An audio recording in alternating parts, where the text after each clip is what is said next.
Un palpable sentimiento de inquietud se ha apoderado de un vecindario de Florida, ya que un colosal sumidero continúa expandiéndose, un testimonio creciente de la inestabilidad subyacente. El espectáculo visual es inquietante, especialmente cuando se observa sobre el telón de fondo del cielo, donde se están observando fenómenos inusuales. En toda América, una atmósfera de aprensión impregna mientras se desarrolla una serie de eventos extraordinarios. En California y Florida, se están produciendo sumideros y deslizamientos de tierra con alarmante rapidez, haciendo que el suelo sea peligrosamente impredecible. A medida que la tierra cede, se encuentran animales marinos de las profundidades del océano en tierra, lo que se suma al inquietante panorama en tierra.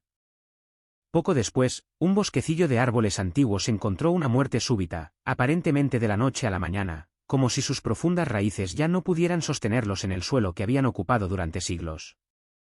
La pregunta ya no es si está ocurriendo algo significativo, sino más bien, ¿por qué estos eventos dispares se manifiestan simultáneamente? Si está preparado para conectar los puntos, únase a nosotros, suscríbase y dé me gusta a este vídeo, ya que lo que estamos a punto de revelar puede alterar profundamente su percepción de estos tiempos. En California y Florida, el mismo suelo bajo nuestros pies ha comenzado a fallar sin previo aviso. Se abren sumideros espontáneamente en calles y áreas residenciales, mientras que los deslizamientos de tierra atraviesan laderas. En algunos lugares, el suelo no colapsa abruptamente, sino que se hunde gradualmente, como si estuviera cansado de soportar su carga. Masas de tierra enteras se están hundiendo, dañando casas, carreteras, tuberías y líneas eléctricas, lo que obliga a las familias a evacuar con poca antelación. Lo que antes era sólido y confiable ahora se siente indigno de confianza. Lo que eleva estos eventos más allá de la mera coincidencia no es solo su ocurrencia, sino, lo que es más importante, la ausencia de una causa discernible. No ha habido grandes tormentas, ni catástrofes visibles que expliquen la destrucción generalizada. En cambio, el colapso ha sido subterráneo, una falla silenciosa debajo de la superficie.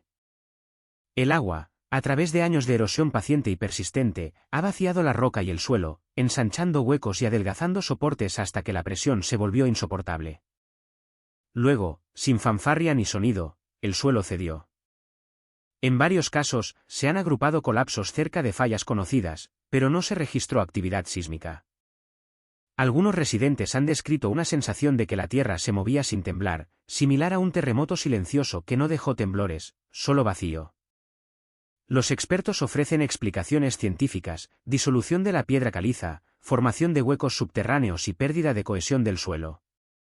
Sin embargo, para quienes viven arriba, el miedo se extiende más allá de las explicaciones mecánicas, recurriendo a una inquietud más profunda, a la sensación de que la estabilidad misma es una ilusión. El suelo puede parecer firme, pero debajo de la superficie, algo se está desmoronando. Esta misma imagen ha servido como una dura advertencia, no solo en la televisión nacional, sino, más profundamente, en relatos proféticos. La Escritura habla de cimientos que parecen robustos pero que están intrínsecamente comprometidos. Jesús mismo advirtió contra construir sobre terreno que no podía soportar la presión. El colapso a menudo comienza de manera sutil, invisible, hasta que el peso se vuelve insuperable. Esto es lo que hace que estos eventos sean difíciles de descartar. No son incidentes aislados, ni se extienden a lo largo de generaciones. Están ocurriendo dentro de un marco de tiempo estrecho, repetidamente y en silencio, en regiones clave de la nación. El patrón sugiere más que un fallo aleatorio. La pregunta entonces se convierte no en por qué colapsa el suelo, la naturaleza siempre lo ha hecho, sino en por qué está sucediendo ahora, en varios estados, sin un desencadenante dramático, pero en formas diversas. ¿Por qué fallan los cimientos en silencio, como si el colapso solo se notara después de que estuviera completo? Según las Escrituras, tales momentos no son meros desastres, sino mensajes. Sirven como recordatorios de que lo que parece seguro en la superficie puede que ya sea inestable debajo. Y cuando los cimientos flaquean, todo lo que se construye sobre ellos se ve obligado a una rendición de cuentas, no por la fuerza, sino por la verdad. A medida que el suelo cede bajo las ciudades y comunidades, la advertencia se extiende más allá de nuestros pies. El patrón continúa en otros lugares. El próximo signo emerge no de la tierra, sino de debajo del océano, donde las profundidades comienzan a liberar lo que durante mucho tiempo se les ha ordenado retener. A lo largo de la costa occidental de los Estados Unidos, ha comenzado a surgir un patrón peculiar. Numerosas criaturas de aguas profundas, especies que normalmente habitan en profundidades abisales muy lejanas al alcance humano, han sido encontradas varadas en la costa vivas y en gran parte ilesas. Aparecen a lo largo de diferentes tramos de costa, separados por cientos de millas, y sin embargo descubiertos a días de diferencia. No son criaturas conocidas por migrar hacia la tierra o salir a la superficie de forma natural, están adaptadas a la oscuridad, a la inmensa presión y al aislamiento prolongado, y sin embargo, ahora descansan tranquilamente en playas donde no tienen ninguna razón biológica para estar. Lo que es particularmente inquietante no es un solo avistamiento, sino la acumulación de ellos y su estrecha proximidad temporal. Criaturas documentadas a profundidades superiores a 1000 metros, peces abisales, carroñeros de aguas profundas, organismos raramente observados incluso por sumergibles, han aparecido intactos, vivos y extrañamente plácidos. No presentan signos de ascenso violento, ni tejidos desgarrados, ni indicación de pánico. No huyen de tormentas ni escapan de depredadores, simplemente llegan, como si algo en las profundidades hubiera cambiado, y el océano mismo hubiera aflojado su control. Todavía se buscan explicaciones. Algunos señalan sutiles gradientes de temperatura, perturbaciones sísmicas submarinas demasiado menores para registrarse en tierra, o lentos cambios en las corrientes oceánicas profundas. Otros sugieren anomalías de presión o cambios químicos. Sin embargo, incluso estas hipótesis luchan por explicar la coordinación y la sincronización de estas apariciones.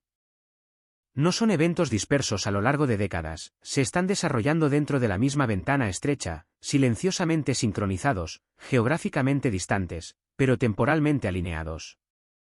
Lo que no era simplemente agua, sino el mar, siempre representando lo oculto, lo restringido y lo que está más allá del dominio humano, un reino de misterio, caos contenido por el orden divino. Cuando la Biblia habla de que el mar libera sus contenidos, significa momentos de desvelamiento, tiempos en los que lo que estaba oculto ya no puede permanecer oculto. En Apocalipsis, el mar libera sus contenidos antes de que se desarrolle el juicio. Las profundidades no se revelan, obedecen una señal. Estos momentos no siempre son violentos, a veces llegan con una calma, una quietud casi reverente. Sin embargo, tienen una inquietud inherente precisamente porque nada parece visiblemente malo en la superficie.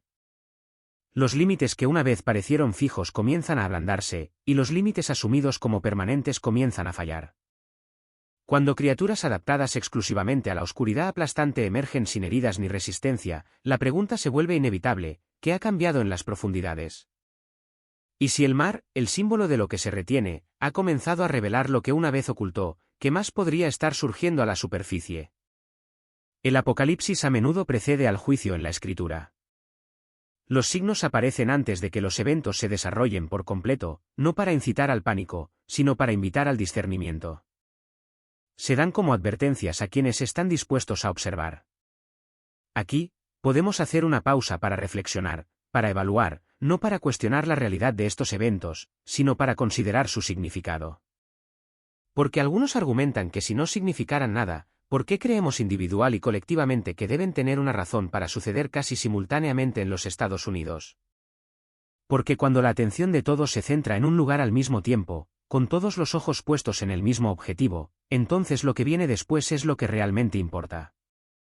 En Ohio, los testigos informaron de un momento a la vez simple y profundamente inquietante. Cuando el crepúsculo se asentó sobre el valle de Ohio, sin sistemas de tormentas en el radar ni alertas atmosféricas emitidas, apareció una luz en forma de cruz en el cielo. Era clara, constante e inconfundiblemente formada. No hubo trueno, ni relámpago, ni turbulencia en las nubes, ni aeronaves, drones o rutas de vuelo reportadas en el área en ese momento. La luz no parpadeó ni pulsó, descendió o rotó. Mantuvo su forma, suspendida en silencio, visible el tiempo suficiente para ser reconocida, y luego se desvaneció lentamente. Lo que destacó no fue solo su aparición, sino la reacción que evocó. No hubo pánico, ni gritos, ni prisa por explicarlo. Los testigos describieron una quietud instintiva, como si la conversación en sí misma se sintiera fuera de lugar. La gente se quedó de pie, observando en silencio, sin saber qué estaban presenciando. El momento se sintió tranquilo pero pesado, como si tuviera significado sin ofrecer interpretación. Los signos en los cielos, desde una perspectiva bíblica, nunca están destinados a aterrorizar por su mera presencia. Están destinados a captar la atención, a interrumpir la rutina, a invitar a la reflexión. La Biblia habla de signos celestiales como señales, marcadores colocados a la vista, indicando que algo significativo se está desarrollando, tal vez no de inmediato, pero pronto. El símbolo en sí tiene importancia. La cruz no es un emblema de destrucción, sino una señal que aparece antes del juicio, no después. En el lenguaje bíblico, la cruz representa la misericordia extendida antes de la consecuencia, una invitación ofrecida mientras aún queda tiempo, un llamado a hacer una pausa y considerar la dirección de uno antes de que los caminos se vuelvan irreversibles. Lo que es particularmente llamativo de este evento es su naturaleza gentil. No hubo fuerza detrás de él, ni comando adjunto, ni explicación provista. La luz no exigió creer, ni obligó a actuar. Simplemente apareció y luego se retiró, dejando atrás no certeza, sino una pregunta. La Escritura a menudo ilustra que las advertencias más claras no son las más ruidosas, llegan sin espectáculo, sin miedo y sin coerción. Son tranquilas, inconfundibles y fáciles de descartar. Una señal silenciosa pone a prueba no la fe, sino la atención, si las personas están observando o esperando algo más dramático. Quizás algo de lo que una vez dependimos para nuestro propio aliento. La pregunta, entonces, sigue siendo, ¿por qué aparece este símbolo ahora? ¿Por qué sin trueno o terror? ¿Por qué sin exhibición o drama? La Biblia enseña que la misericordia siempre precede a la ira, y la advertencia viene antes del juicio. La cruz en el cielo puede no significar el fin, pero podría marcar un estrechamiento del tiempo, para el mar, para la tierra, para nosotros, e incluso para aquellas cosas que alguna vez se pensó que eran duraderas.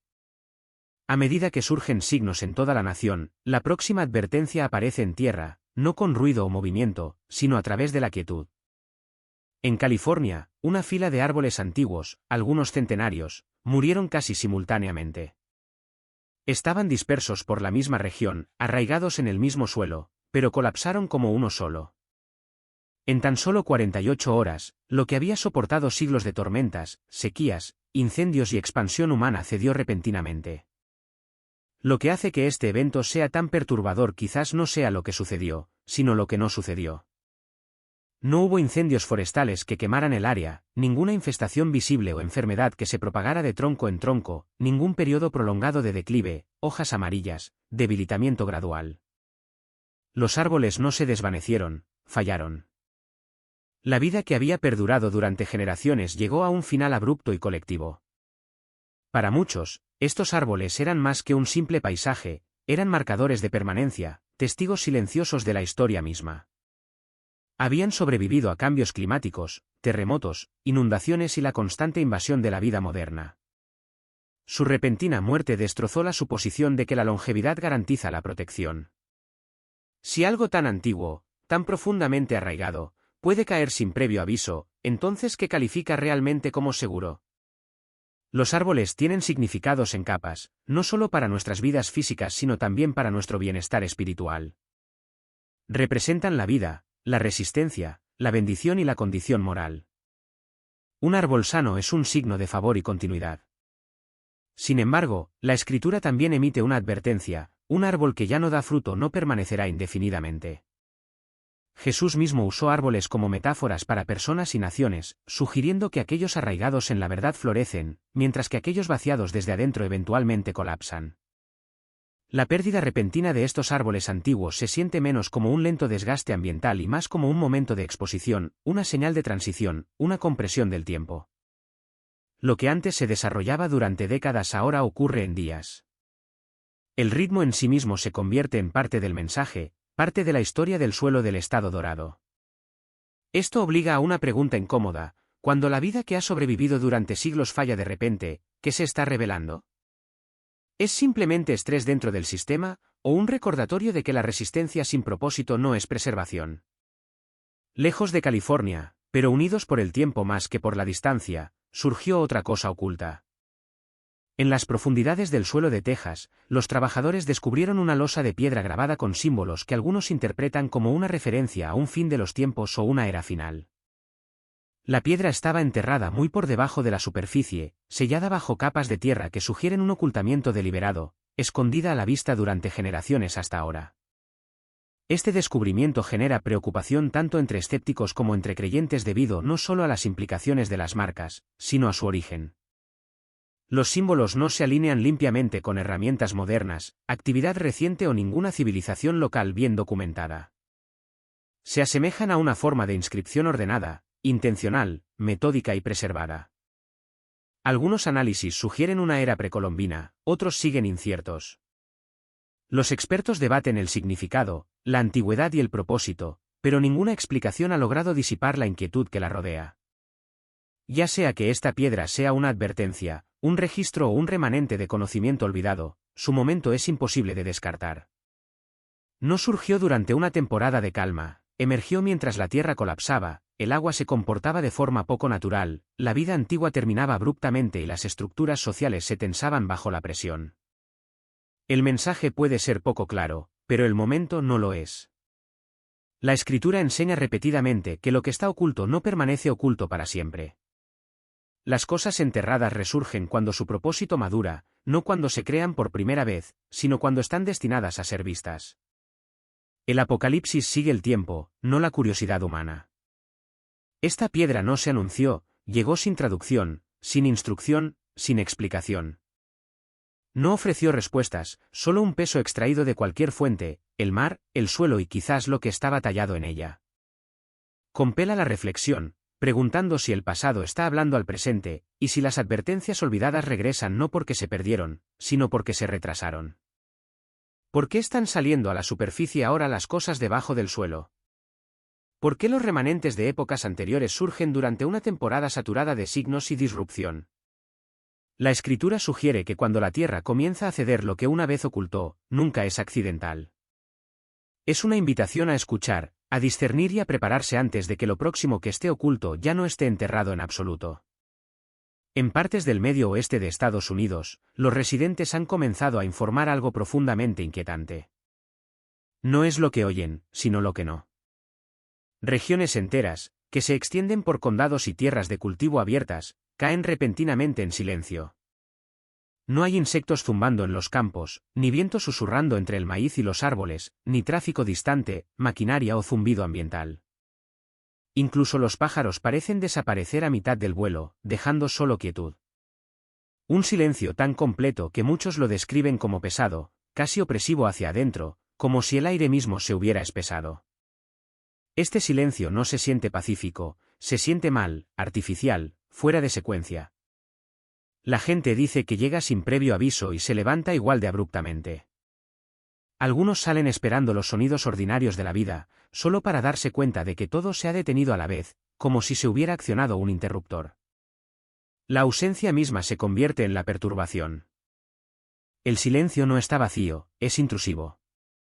En varios informes, los testigos describen momentos en los que los animales se congelan o cambian abruptamente de comportamiento, y en los que incluso los sonidos mecánicos familiares no se registran. El efecto se extiende por amplias áreas en lugar de focos aislados, lo que dificulta descartarlo como una anomalía local. El silencio se mueve como un límite, presente, luego ausente. Los científicos pueden señalar las condiciones ambientales, los cambios en la presión atmosférica o los factores ecológicos temporales. Sin embargo, lo que más preocupa a los residentes no es la explicación, sino la sensación que la acompaña. Muchos describen una inquietud instintiva, una opresión en el pecho, una sensación de expectación, como si algo invisible estuviera cobrando impulso. El silencio en estos momentos se siente menos como calma y más como restricción. La Biblia proporciona lenguaje para momentos como este. Las Escrituras enmarcan repetidamente el silencio como una pausa antes de la acción, antes del juicio, antes de la revelación, antes de un giro decisivo. En el libro de Apocalipsis, el cielo mismo cae en silencio por un breve lapso, no como un final, sino como un umbral.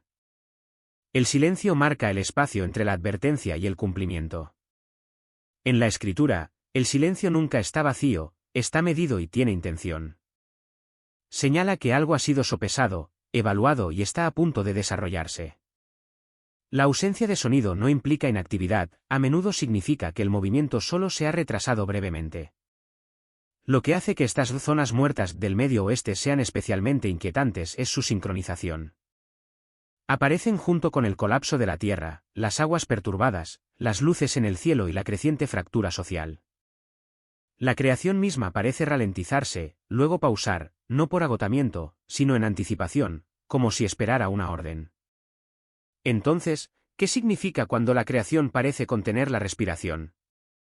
La Biblia sugiere que el silencio no es un consuelo, es una señal, un último momento concedido para la atención, para la escucha, para el discernimiento antes de que el movimiento se reanude. Si el sonido es el pulso de la vida, entonces su repentina desaparición obliga a una pregunta que no puede ser ignorada: ¿se nos concede un último intervalo de quietud para reflexionar antes de que el ritmo regrese, alterado, intensificado e imposible de escapar? En todo Estados Unidos, los signos de fractura se están volviendo imposibles de descartar. Los disturbios aumentan en frecuencia e intensidad. Las calles que antes servían para reunirse se convierten en arenas de confrontación. La división política se profundiza con cada ciclo electoral, ya no se expresa simplemente en desacuerdo, sino en hostilidad. El crimen aumenta no solo en las grandes ciudades, sino en los suburbios y pueblos pequeños que alguna vez se sintieron aislados. La confianza en las instituciones, tribunales, medios de comunicación, escuelas, pilares de liderazgo que se asumieron inamovibles durante mucho tiempo, continúa adelgazándose y agrietándose. Lo que antes unía a las comunidades ahora parece separarlas. Esta división no permanece en los ámbitos públicos, se filtra hacia adentro, cruza umbrales y entra en las salas de estar. Las familias se fracturan a lo largo de líneas ideológicas, los amigos se distancian, los vecinos dejan de hablarse, no después de una sola discusión, sino después de una acumulación silenciosa de desconfianza. La gente ya no asume buena fe. Las comunidades que alguna vez compartieron un vocabulario moral ahora luchan por ponerse de acuerdo sobre la realidad básica misma. El daño comienza sutilmente, casi cortésmente, pero se propaga con rapidez. La Biblia advirtió que este tipo de desmoronamiento marcaría el periodo anterior al fin. Jesús dijo que la gente se volvería unos contra otros, que los hogares se dividirían y que el amor se enfriaría. Esta advertencia no se limitó a la violencia o al odio abierto, describió la erosión, el lento desvanecimiento de la compasión, la paciencia y la moderación. Cuando la empatía desaparece, la unidad no colapsa, se vacía desde adentro. Lo que hace que este momento sea especialmente grave es que el colapso no se limita a la política o las políticas, es moral, social, espiritual. El bien y el mal se desdibujan. La verdad se siente flexible, condicional y cada vez más negociable. La justicia se convierte en un arma en lugar de un estándar. Cuando una sociedad ya no está de acuerdo en lo que es bueno, la división se endurece de una fase a una condición. La historia muestra que las naciones rara vez caen solo por invasión, primero se vacían. La división corroe la confianza. La desconfianza alimenta el miedo. El miedo exige control. El control provoca resistencia. El ciclo se alimenta a sí mismo. Y una vez que se establece, la reversión se vuelve rara. Esto plantea una pregunta ineludible: ¿puede una nación mantenerse en pie cuando la unidad se disuelve? ¿Pueden las fronteras, las leyes o las economías sostener a un pueblo que ya no comparte una base moral? ¿Qué mantiene unida a una sociedad cuando el acuerdo en sí mismo se vuelve sospechoso? La Escritura sugiere que cuando el amor se enfría, las advertencias ya se han perdido. La fractura no es el acto de apertura del colapso, es la evidencia de que el colapso ya está en marcha.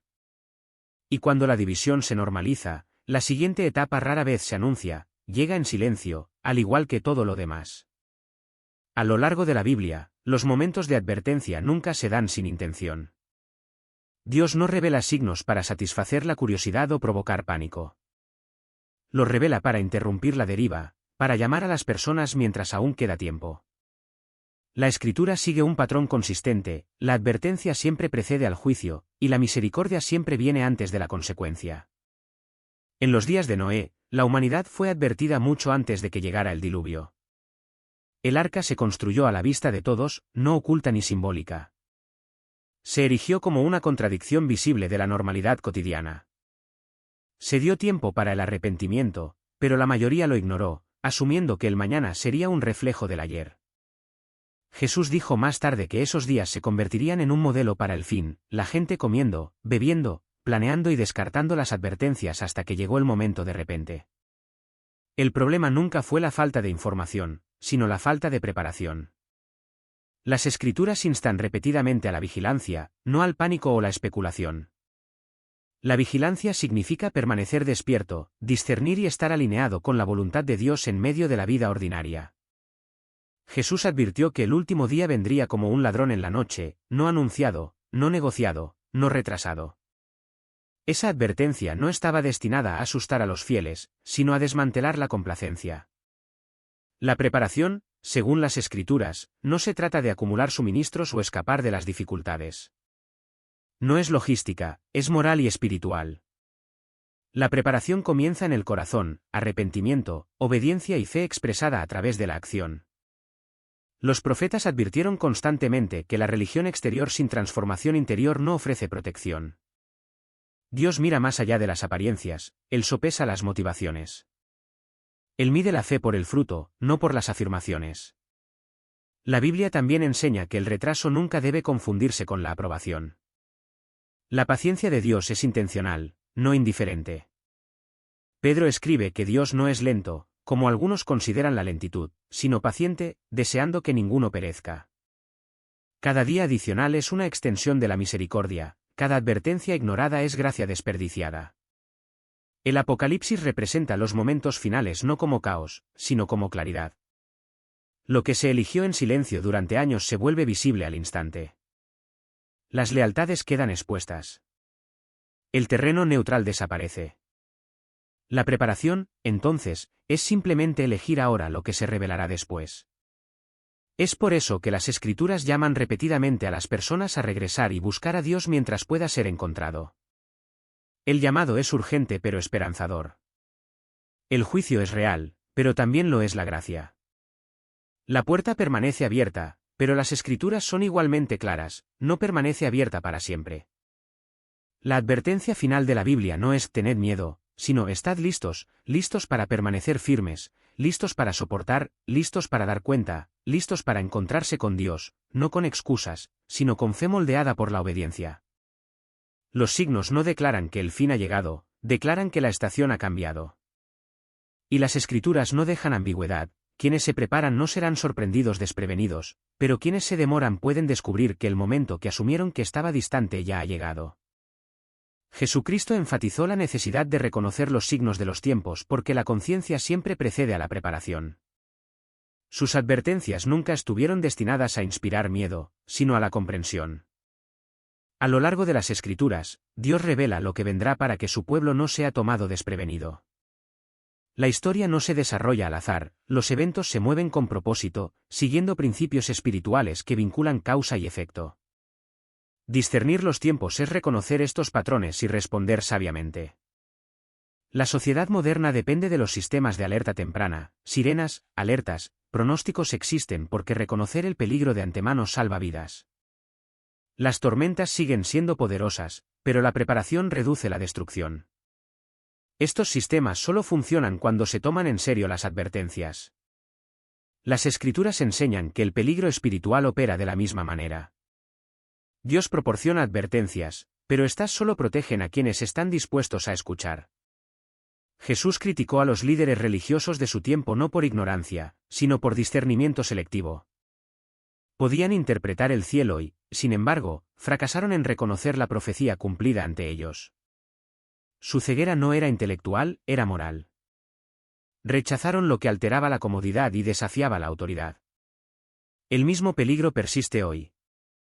El conocimiento sin humildad produce ceguera. Un principio bíblico fundamental es la causa y el efecto. La obediencia trae orden, el rechazo produce desorden. Esto no es un castigo arbitrario, es una consecuencia. Cuando los límites morales se erosionan, las sociedades se desmoronan. La anarquía no es meramente social, es espiritual. Los días anteriores al diluvio ilustran esto claramente. La corrupción de la humanidad creció gradualmente. La violencia aumentó. La moderación desapareció. Se emitieron advertencias durante décadas, pero la gente continuó su vida ordinaria, asumiendo que la estabilidad equivalía a la seguridad. Jesús identificó esta suposición como un engaño definitorio de los últimos tiempos. La normalidad se convierte en la máscara del peligro. Jesús describió el fin como un tiempo en el que la supervivencia misma de la humanidad estaría amenazada. Enumeró engaños, guerras, hambrunas, enfermedades, terremotos y persecuciones, no como una lista de verificación para la predicción, sino como indicadores de declive. Su propósito es el arrepentimiento, no la especulación. Pablo añadió otra capa, describiendo una sociedad marcada por el egocentrismo, la avaricia, el orgullo y la pérdida de autocontrol. Las relaciones se deterioran. Se rechaza la autoridad. La religión se vuelve performativa en lugar de transformadora. Estos rasgos a menudo aparecen dentro de las propias comunidades religiosas.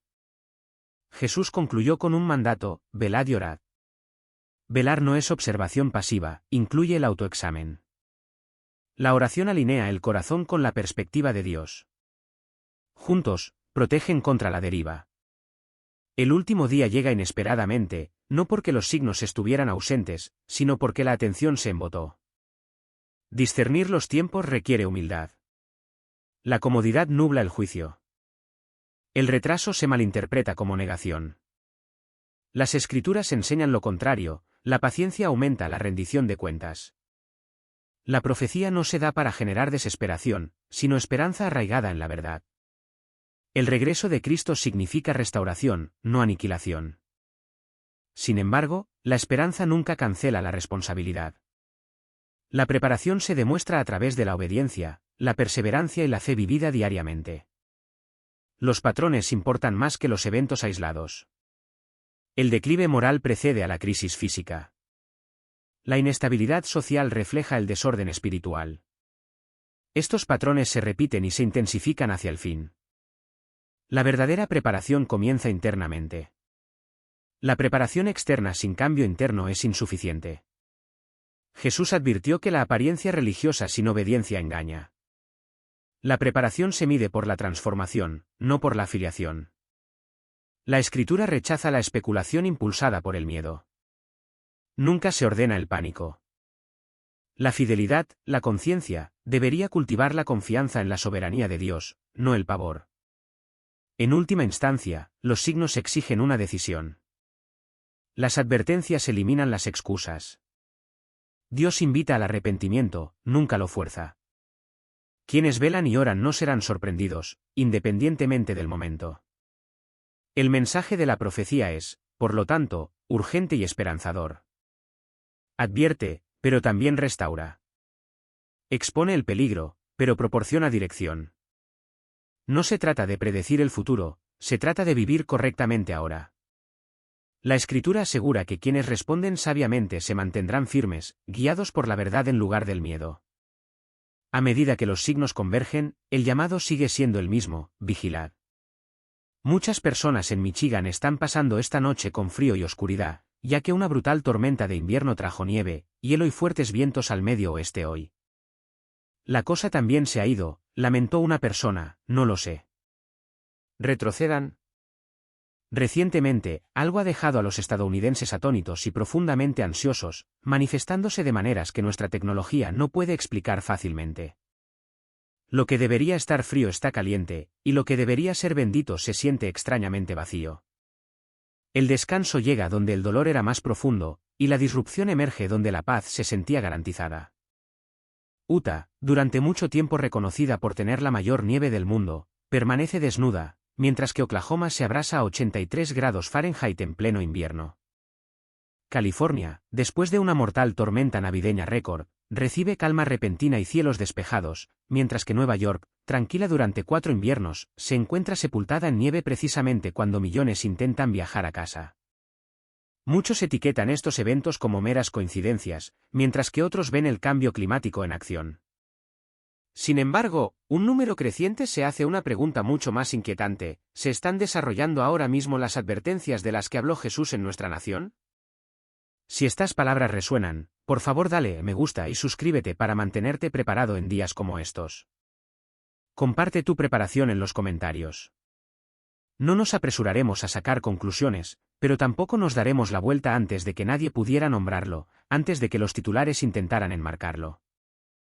Algo silencioso e inquietante comenzó a surgir en el mapa estadounidense, no como un desastre, sino como una ausencia. En Utah, una tierra que durante mucho tiempo fue celebrada como un refugio de nieve, las montañas permanecieron extrañamente desnudas. Las laderas que deberían haber estado cubiertas de blanco permanecieron expuestas, marrones y pacientes, como esperando una temporada que nunca llegó. Los pueblos turísticos hablaban en voz baja, los operadores de remontes retrasaban las aperturas, y los agricultores miraban al cielo con una familiaridad que había perdido su confianza. Esto no fue sequía en el sentido habitual, fue una especie de sustracción. El invierno mismo parecía haber sido tomado. Casi al mismo tiempo, Oklahoma City se abrasó bajo una tarde invernal de 83 grados. No un calentamiento gradual, no una tendencia regional, sino una fiebre repentina. La gente salió a la calle en mangas de camisa mientras los calendarios insistían en que era diciembre. Los sistemas de calefacción permanecieron sin usar, y el césped despidió el confuso aroma de la primavera. Algo se sentía desalineado, como si el reloj de las estaciones se hubiera deslizado un engranaje. La Escritura dice, todo tiene su tiempo, y todo asunto bajo el cielo tiene su hora. El orden está tejido en la creación, el ritmo no es un accidente. Y cuando ese ritmo falla, merece nuestra atención, no nuestro pánico, sino nuestra escucha. Consideremos de nuevo el mapa. Utah, a menudo comparado por los creyentes con un moderno monte Sión de nieve, rico en bendiciones y provisiones, se encuentra empobrecido de la misma cosa que se decía que administraba. Mientras tanto, Oklahoma arde con un calor fuera de temporada, como si llevara una enfermedad localizada en lugar de una tendencia global. Esto no es solo meteorología, es inversión. En el lenguaje de la física, podría llamarse una inversión de temperatura. En el lenguaje del alma, se asemeja al desorden cuando lo que debería estar bajo se eleva, y lo que debería descender se niega a bajar. Jeremías observó algo similar una vez, hasta la cigüeña en el cielo conoce sus tiempos, pero mi pueblo no conoce la ordenanza del Señor. El profeta no estaba condenando la curiosidad o la indagación, estaba lamentando la desorientación. La creación, dijo, todavía recuerda sus ritmos mientras la humanidad olvida su brújula.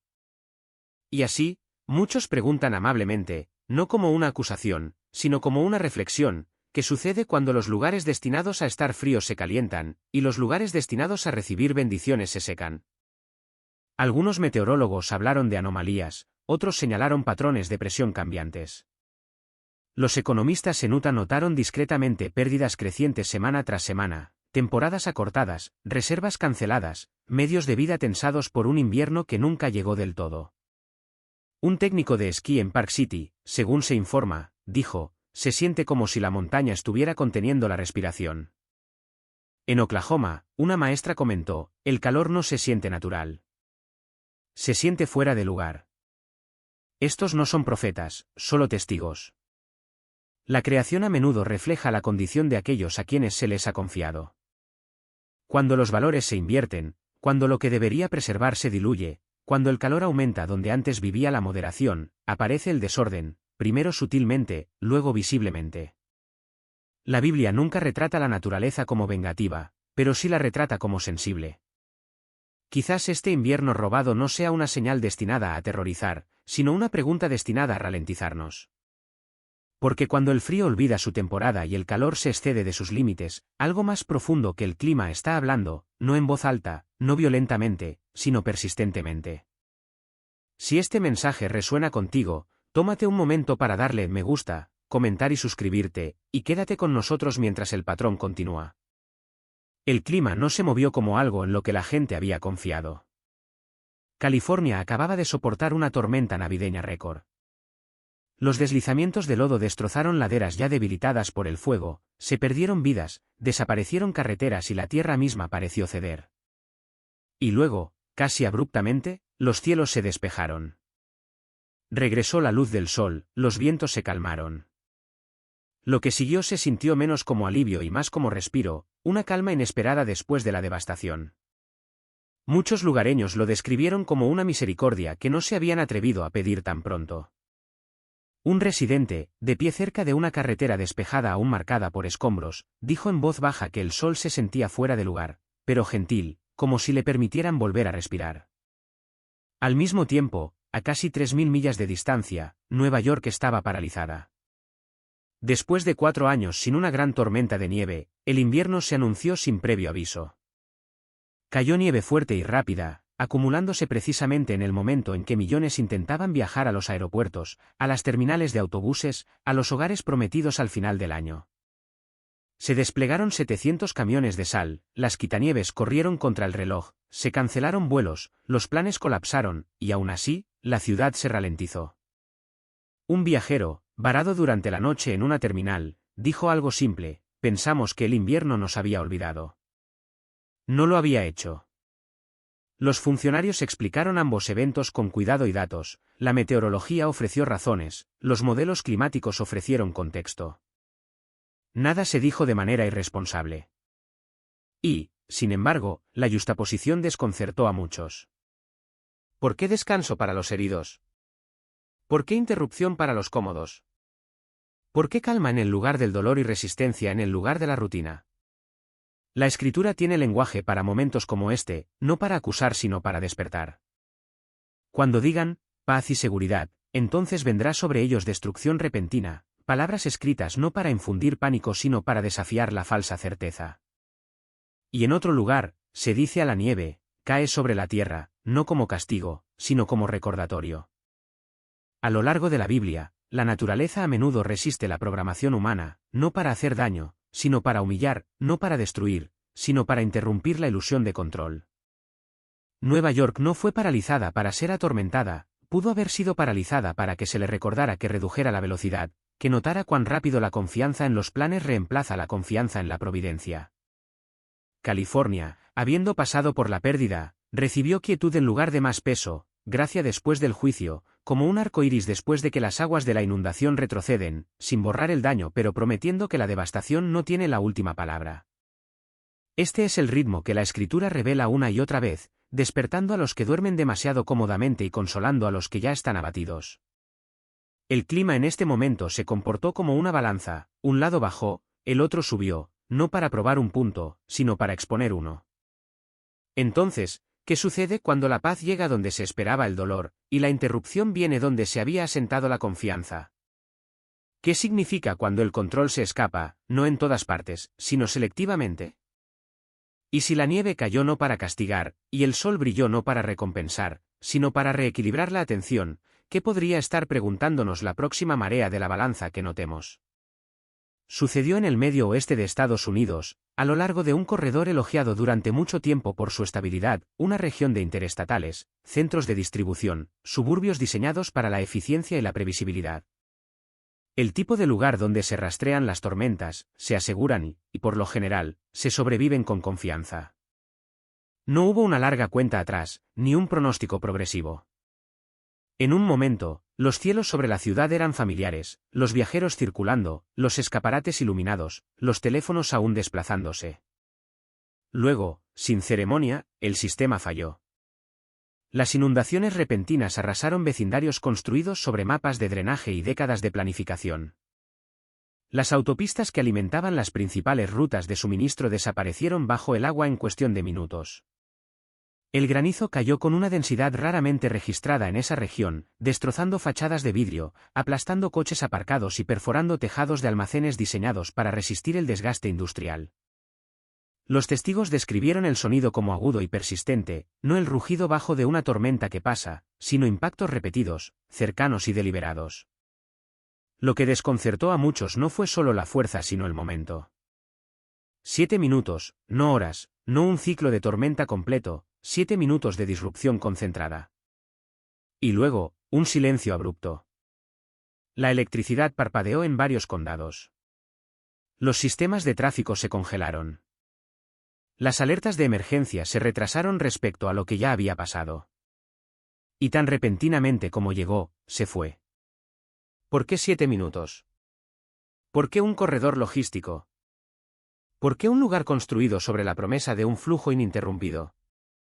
Los funcionarios se movieron rápidamente para estabilizar los nervios públicos.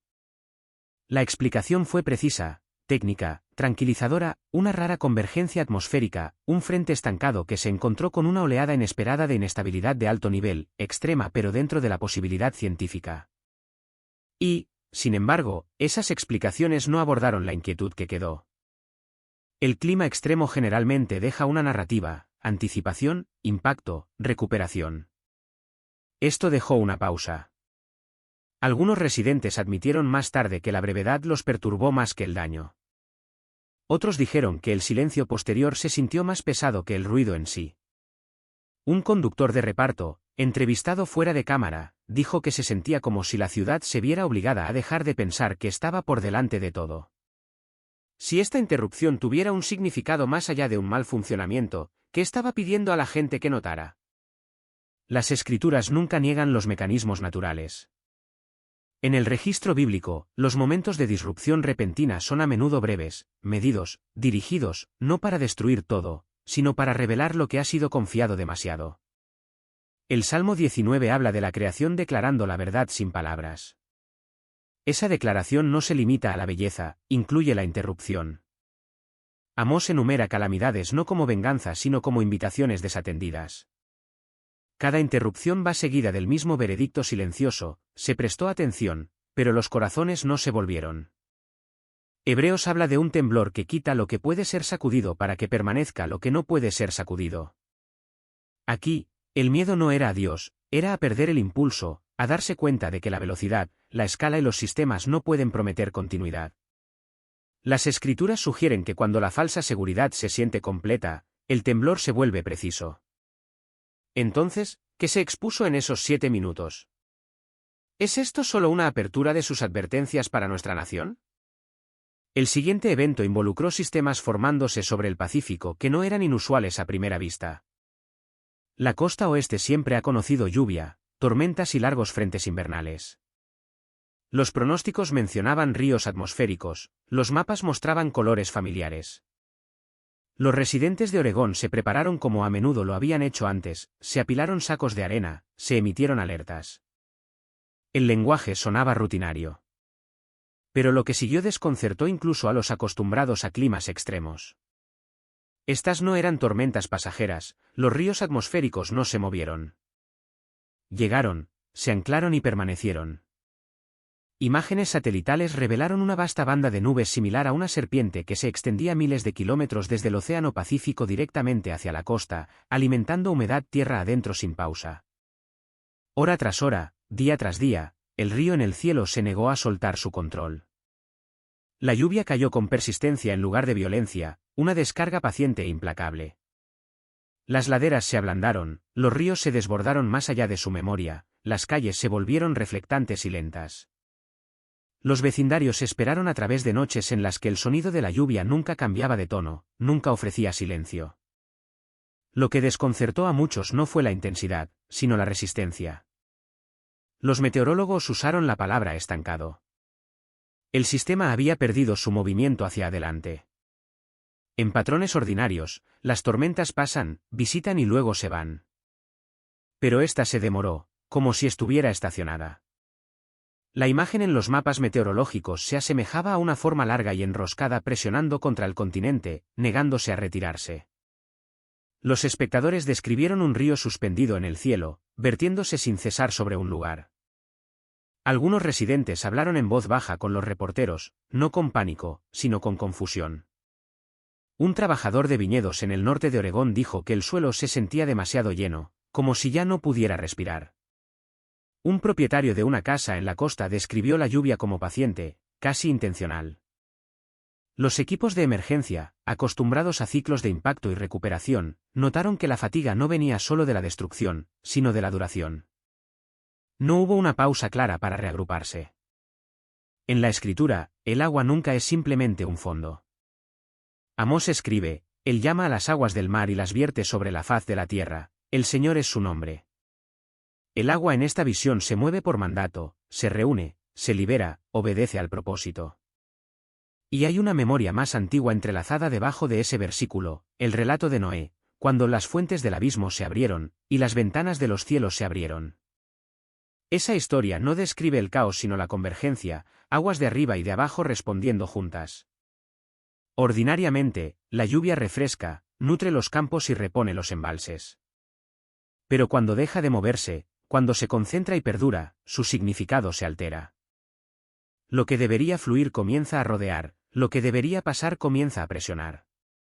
En términos antiguos, esto se asemeja a un asedio, no uno librado con armas, sino con paciencia.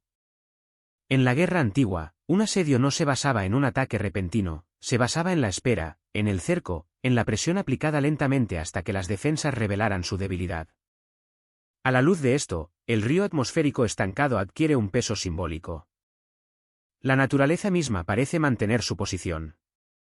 Debajo de este cielo inmóvil se encuentra uno de los paisajes más acelerados de la Tierra. La costa oeste, especialmente sus corredores tecnológicos, se define por la velocidad, innovación rápida, actualizaciones constantes, atención comprimida, optimización interminable. Debajo de las nubes se encuentran sistemas diseñados para moverse más rápido que la reflexión humana. El contraste es llamativo.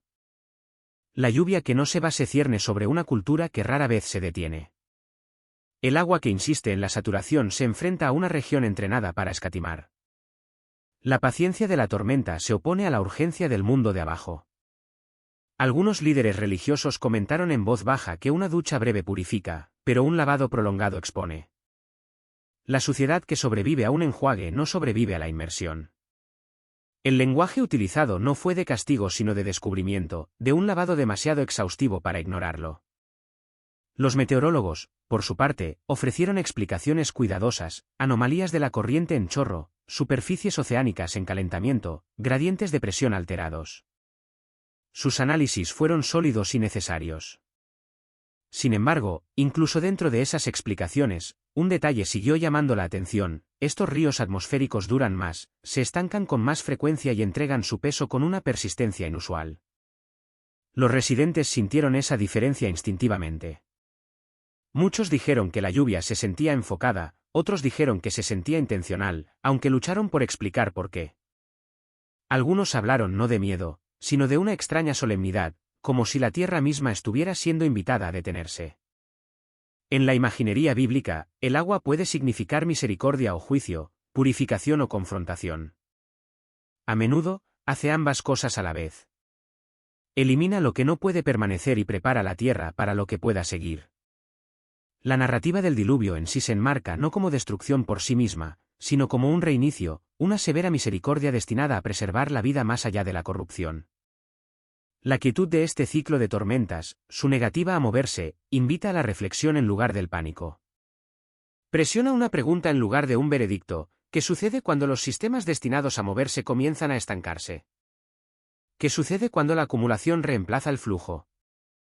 ¿Qué se está pidiendo que surja que las lluvias más ligeras no pudieron revelar? Mientras los equipos de recuperación trabajan, mientras las laderas se estabilizan y los ríos retroceden, las imágenes persisten: una costa pálida bajo una banda de nubes fija, un río celeste anclado en su lugar, agua cayendo como si fuera invocada. No todo lo que interrumpe está destinado a destruir, algunas interrupciones insisten en ser notadas. Y cuando los elementos que sustentan la vida comienzan a comportarse con una persistencia poco familiar, tanto la historia como la escritura sugieren esto: tales momentos son invitaciones a la atención, no al miedo, no a la acusación, sino a la conciencia. Porque cuando las aguas se reúnen y se niegan a moverse, no solo alteran el paisaje, preguntan, que debajo de la superficie ha estado esperando ser lavado a la vista. Durante la mayor parte de la historia registrada, el mar ha sido un símbolo de vida, abundancia y renovación. Sus ritmos alimentaron civilizaciones, moldearon el comercio y llevaron la promesa de descanso a sus orillas. Incluso en peligro, el océano se entendía como generador, un lugar donde la vida, aunque misteriosa, regresaba continuamente. Esa suposición ahora está siendo silenciosamente desmantelada. En los últimos años, a lo largo de las costas de Florida y en todo el Golfo de México, el agua misma ha comenzado a cambiar de color. Las enormes floraciones de algas tóxicas, comúnmente llamadas marea roja, han aparecido con una frecuencia y duración crecientes. Lo que una vez vino y se fue en ciclos breves ahora persiste durante meses. Imágenes satelitales revelan tramos enteros de costa teñidos de un rojo intenso, como si el mar mismo hubiera sido herido. Playas que antes eran conocidas por su claridad turquesa se vuelven oscuras y opacas. El aire se espesa con un olor agudo y podrido que viaja mucho más allá de la costa. Los turistas se cubren la cara y se van temprano, los resorts cierran balcones, las ventanas permanecen cerradas contra un olor que no se desvanece fácilmente. Lo que desconcierta a muchos no es solo la interrupción, sino la sensación de que algo ha cambiado. A lo largo de la línea de marea, los peces llegan a la costa en cantidades asombrosas. Cuerpos plateados blanqueados bajo el sol, apilados tan densamente que la arena desaparece debajo de ellos. Trabajadores con equipo de protección los recogen por toneladas.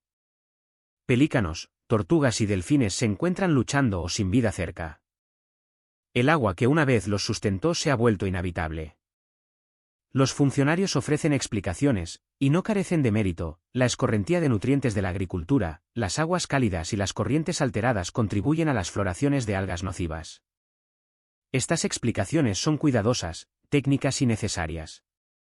Sin embargo, incluso dentro de las conferencias científicas, un detalle atrae repetidamente la atención: la escala, la persistencia y la intensidad de estas floraciones exceden las normas históricas. Los residentes describieron la experiencia en términos tranquilos y desconcertados. Un trabajador del puerto deportivo en Tampa comentó que el olor no se siente natural, se siente como algo que salió mal y no se va. Un empleado de hotel describió cómo veía a los huéspedes llegar con esperanza y partir en unas pocas horas, sacudidos por la vista y el hedor. Los pescadores hablan de redes vacías y silencio donde antes la vida bullía. El mar, confiado durante mucho tiempo como un lugar que absorbe y dispersa, ahora parece estar devolviendo algo. Las escrituras usan un lenguaje impactante al hablar de tales momentos. En Apocalipsis, está escrito: el segundo ángel derramó su copa en el mar, y se convirtió en sangre como de hombre muerto, y todo ser vivo en el mar murió. La imagen no es sutil, vincula el agua corrompida con la consecuencia, no como espectáculo, sino como revelación. La ciencia lo llama eutrofización, la teología lo llama exposición. Ambas describen un proceso en el que la acumulación alcanza un umbral y revierte su efecto. Las sustancias destinadas a estimular el crecimiento en lugar de eso producen descomposición. Lo que estaba destinado a nutrir se vuelve letal cuando se multiplica sin control. Hay una ironía difícil de ignorar: los productos químicos diseñados para aumentar la vida en tierra son arrastrados río abajo hasta que generan muerte en el mar. Lo que se vierte fuera de la vista no desaparece, se acumula, regresa. La coloración roja se convierte en más que algas, se convierte en el color visible de la consecuencia. Los desarrollos de lujo ahora se encuentran junto a playas cerradas. Los resorts de 5 estrellas, símbolos de escape y abundancia, se ven obligados a cerrar a medida que el olor a descomposición abruma sus fachadas. El mar no distingue entre privilegio y negligencia, responde a la entrada, no a la intención. Lo que se descartó río arriba llega fielmente a la orilla. Algunos trabajadores ambientales han hablado con una especie de pena silenciosa. Uno describió la línea de costa como respirando mal. Otro dijo que el agua parecía cansada. Estos no son términos técnicos, pero revelan algo humano, luchando por articular lo que los datos por sí solos no pueden captar: la sensación de que se ha cruzado el equilibrio. La imaginería bíblica a menudo retrata el mar como sensible en lugar de pasivo. Recibe, retiene y eventualmente libera. No olvida. En Apocalipsis, el mar que se vuelve sangre no se representa como caos por sí mismo, sino como divulgación, un momento en el que la acumulación oculta se vuelve visible, innegable. El patrón no es una ira repentina sino un retorno retrasado. Lo que se desecha siempre va a alguna parte. Lo que se diluye no desaparece, y lo que se ignora el tiempo suficiente eventualmente se anuncia. Estas floraciones no gritan, se extienden, persisten, descoloran lo que antes era claro. Obligan a la atención a través de la persistencia en lugar de la violencia. Y al hacerlo, plantean una pregunta incómoda sin acusación: ¿qué sucede cuando los sistemas construidos para la conveniencia comienzan a responder? Tomada por sí sola, la marea roja puede explicarse. Tomada junto con cielos alterados, tormentas estancadas y ecosistemas inquietos, comienza a sentirse como parte de un lenguaje más grande, uno hablado no con palabras, sino con patrones. Diferentes elementos que responden de diferentes maneras, pero todos apuntan al desequilibrio. El mar, tratado durante mucho tiempo como un absorbedor infinito, está revelando sus límites. Y cuando los límites surgen, lo hacen no para condenar, sino para advertir.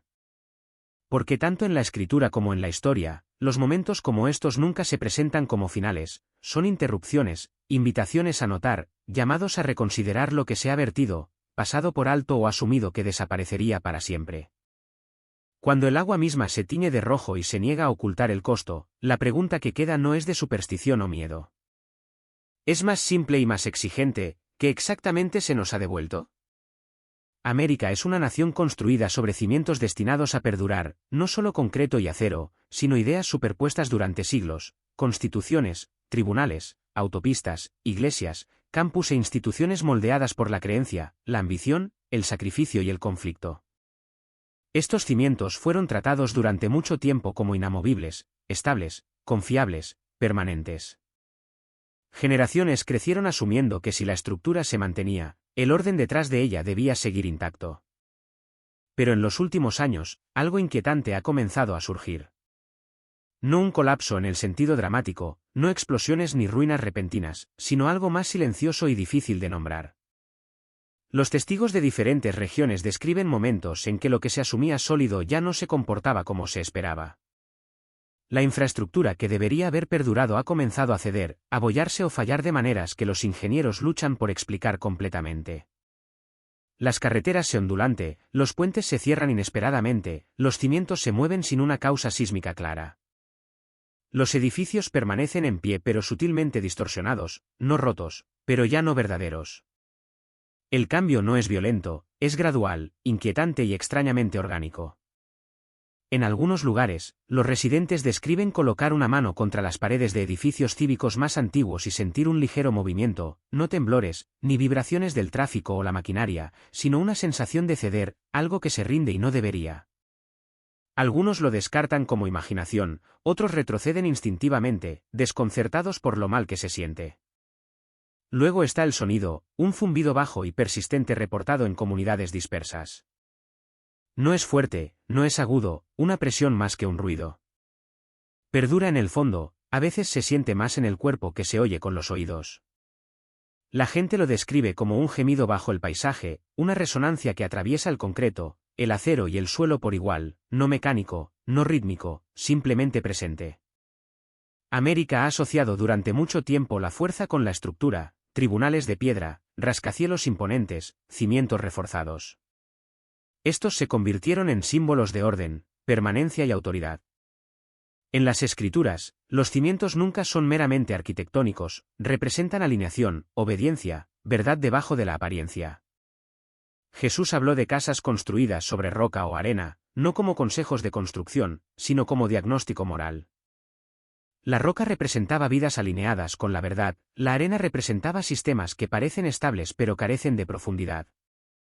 Lo que hace que el momento actual sea inquietante es la sugerencia de que incluso lo que se asumía que era roca ya no mantiene su forma. Eso plantea una pregunta más silenciosa y más incómoda: ¿han reemplazado las estructuras la sustancia? ¿Han ocupado los sistemas el lugar de la conciencia? ¿Se ha pedido a los símbolos de fuerza que soporten un peso moral que nunca debieron llevar? Con el tiempo, la permanencia puede convertirse en un sustituto de la humildad.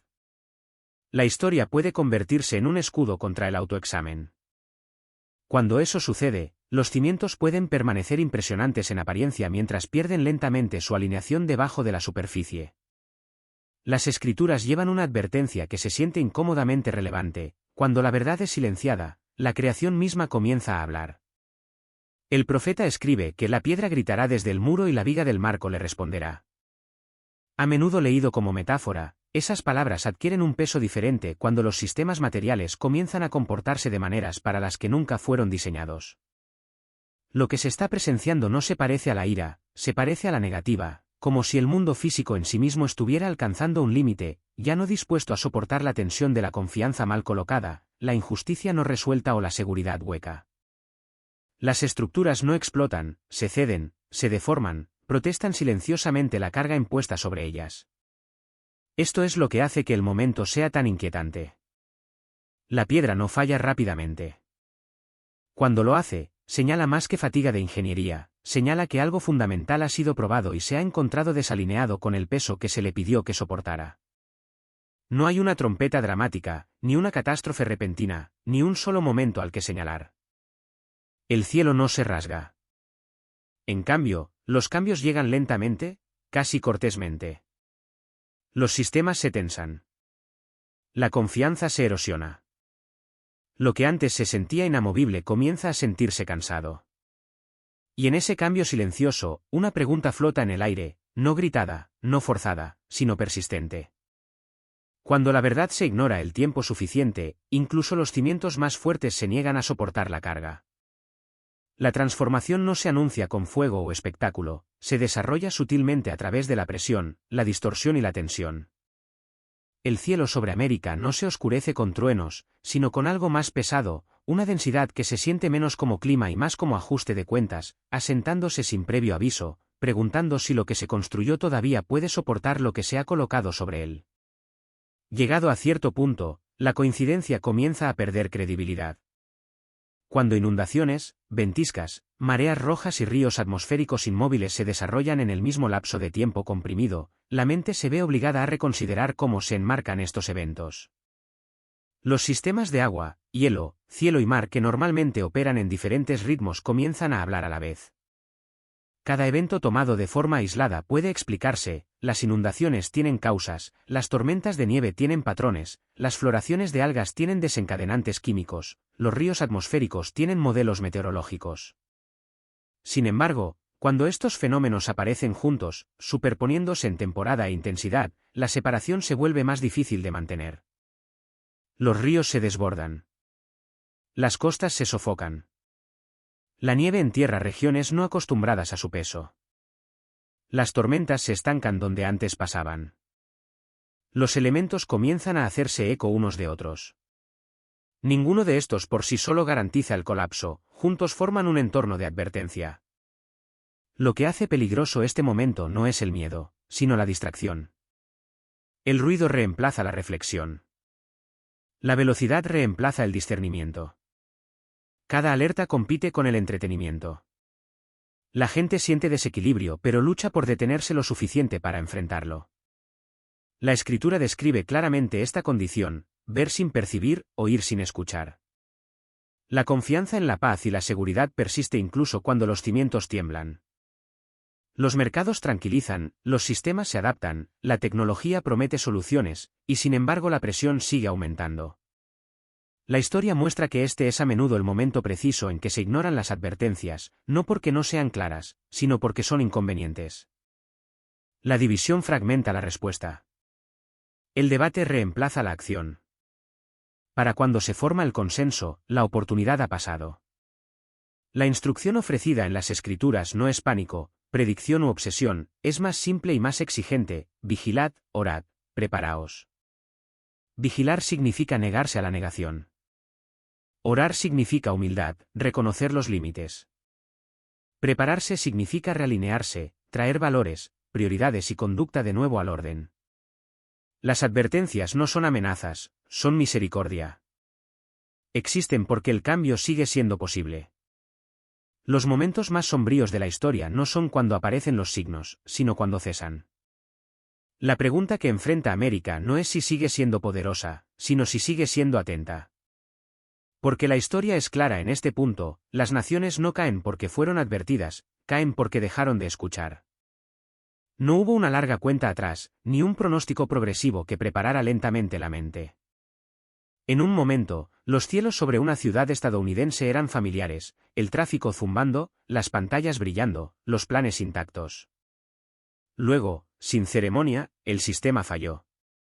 Las inundaciones repentinas arrasaron vecindarios diseñados para sentirse invencibles.